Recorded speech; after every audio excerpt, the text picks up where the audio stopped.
When you type something into Google, like how to make pizza at home, Google doesn't search the entire internet right then. It already has a map of the web built in advance.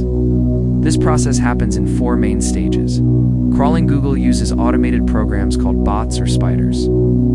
These bots visit billions of websites, following links from one page to another.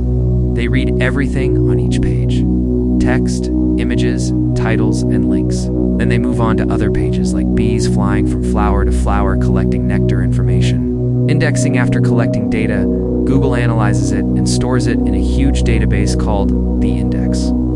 The index is like a giant digital library where every page is tagged with important keywords and topics.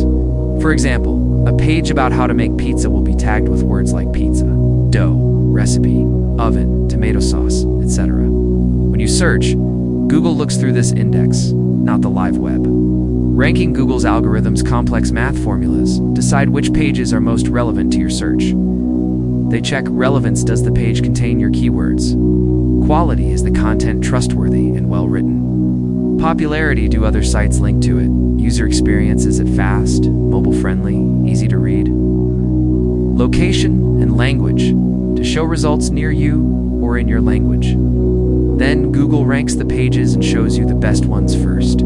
Personalized results: Google also tailors results to you personally to some extent.